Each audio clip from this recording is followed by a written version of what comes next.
I've done these articles on video for 3 years. It's since I started Retrospective Rumours that I have had to contend with the prospect of finishing one shop only to go and start work and refill copious amounts of e-cigarettes. This job entails, unfortunately, every day I find myself mindful of the curse of men who made this disgusting habit so popular among us Europeans. I spent hours wiping the semen-drenched liquid from my fingers and being so careful as not to consume it. For it has been found that only a small amount of dose of them is dangerous. Less than 1 tablespoon of many of the e-liquids on the market is enough to kill an adult, and as little as a teaspoon can kill a child. This statement has been strenuously asserted by Dr. M. Brad Drummond, Assistant Professor of Medicine at Johns Hopkins University School of Medicine.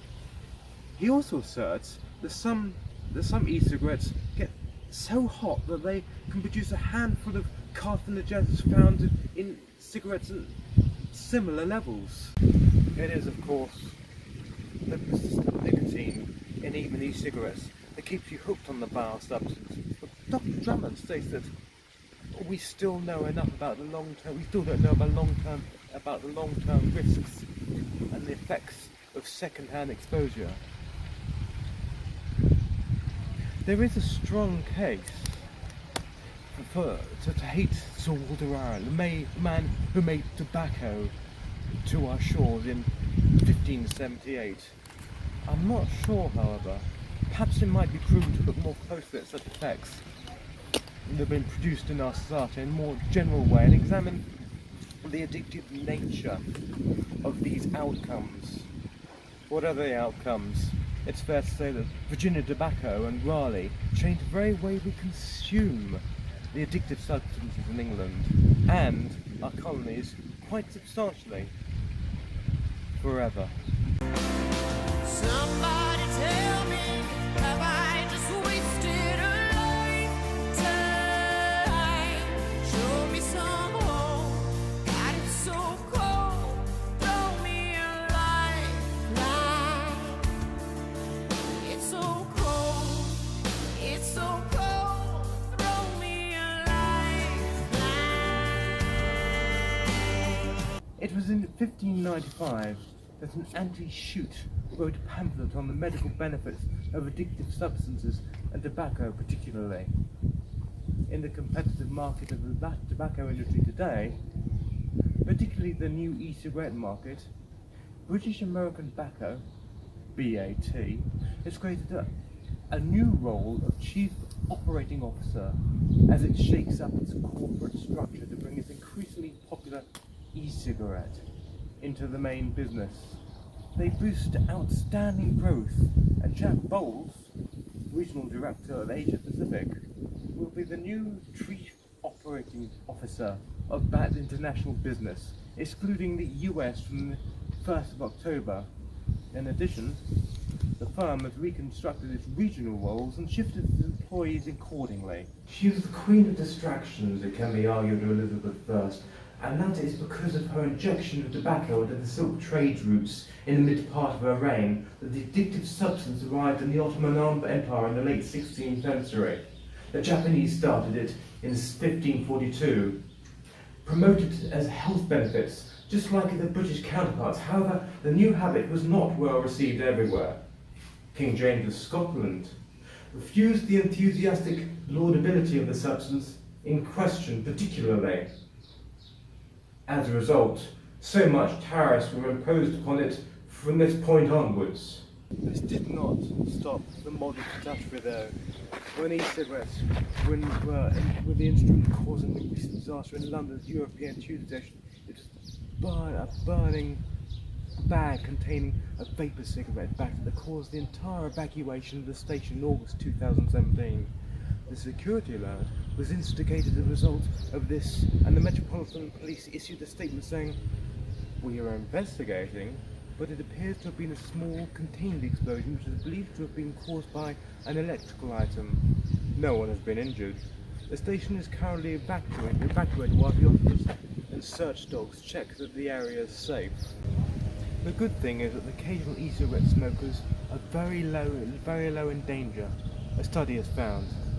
This was a project instituted by the Cancer Research UK. It gathered 5 surveys, questioned 60,000 youths. The researchers found that e-cigarettes were important factors in the stabilisation of nicotine and addicted people. Daniel Gervasio, PhD, the Assistant Professor of Socio-Medical Studies at Milham School of Public Health, said that the vaping devices played an important role in the relapse prevention of some smokers. They also said that smokers who were only occasional users of e-cigarettes were less likely to quit smoking cigarettes.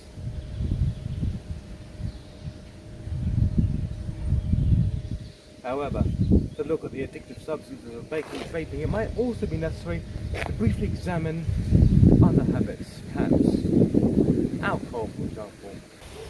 Queen Elizabeth I, who was famous for her refusal to use an heir, would be delighted to have learned that it would have been potentially dangerous for her to do so, especially considering the amount she must have drunk after the importation of the potato, tobacco, coffee, new silks, and other addictive things that life offers indulgences.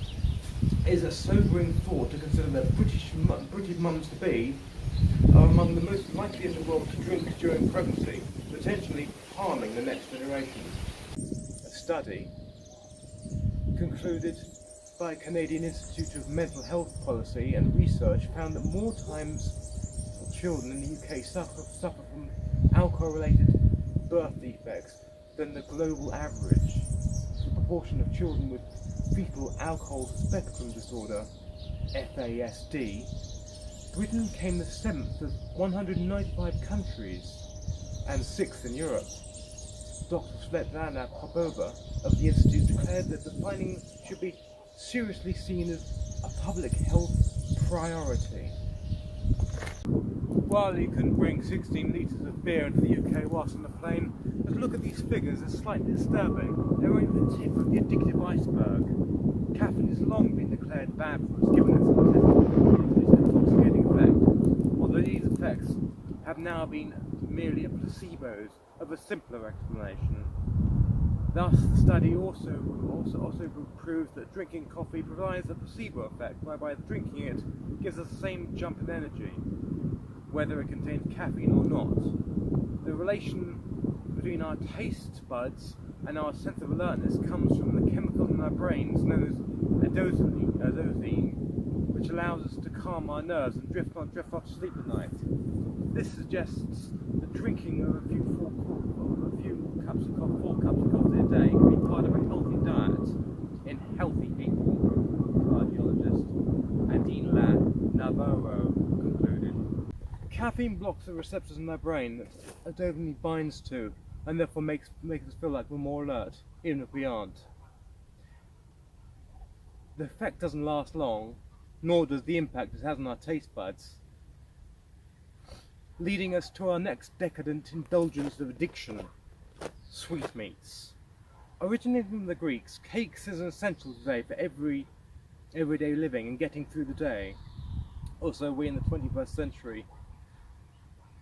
An accompaniment to every Englishman's cream tea, again prompted by the silk trade routes and the East India Company, inherent in this country's addictive society that fractures the mechanical solidarity we have formulated.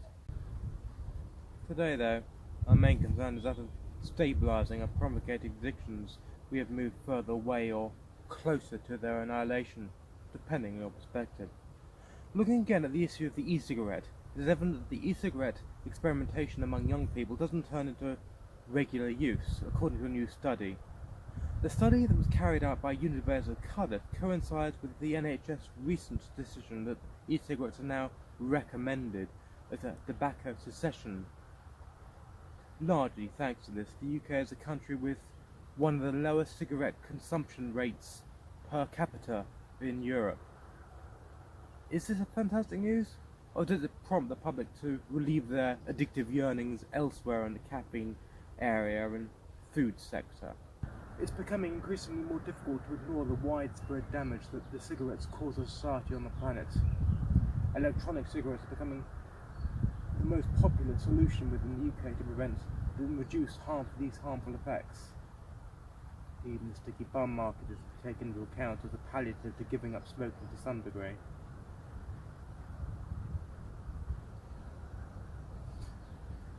The agony of choice in regards to the coffee houses lies in such affluent businesses as Starbucks, Costa, Nero, Pret a Manger, and a variety of other outlets that adorn the steps we tread daily.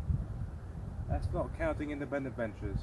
These catering avenues assault our senses and beckon to our pockets in gluttony and flirtation on a constant basis.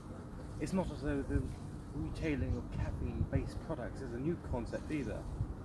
Since the late 16th century, such a sight has grown considerably. In the 21st century, we see that the minor skirmish between competing coffee shops become an outright war of stemmed attrition. Indeed, it's always a sobering thought that this copious indulgence in the high streets today are a result of our much glorified monarch, so keen on distractions that the New World offered. She ignored the potential dangers to inducing addiction to her subjects. And the first is indeed queen of distractions. The only question is, are those distractions needed anymore, or are they an adverse symptom of a fractured and damaged society of commercialism? A message in allegiance to the remembered warriors that thrives in our hearts. In the next Retrospective Rumours, I think strongly about the last 9 and how they have exemplified our outlook on life. What has shaped that outlook? And institutionalization is intrinsic to the way in which we all view ourselves.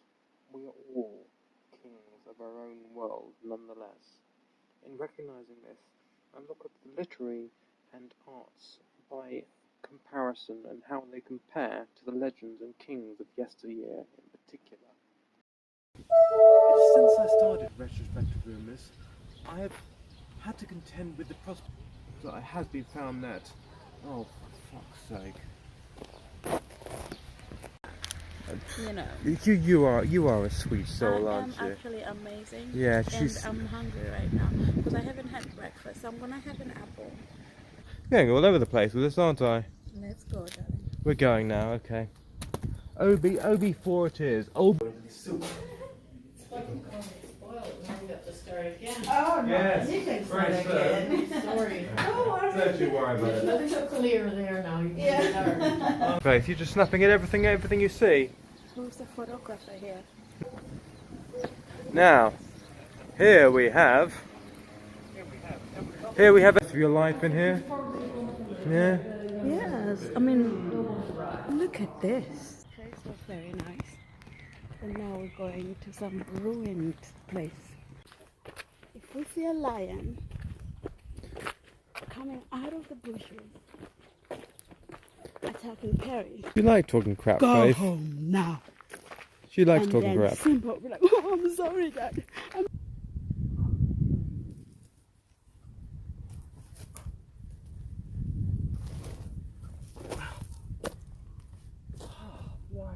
It also blocks the reception of the brain that makes the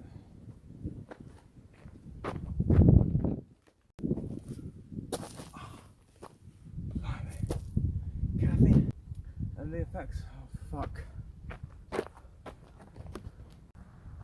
That's not good. In other words, I'm the queen. The queen protecting her husband. Thank you. Queen out. Beautiful.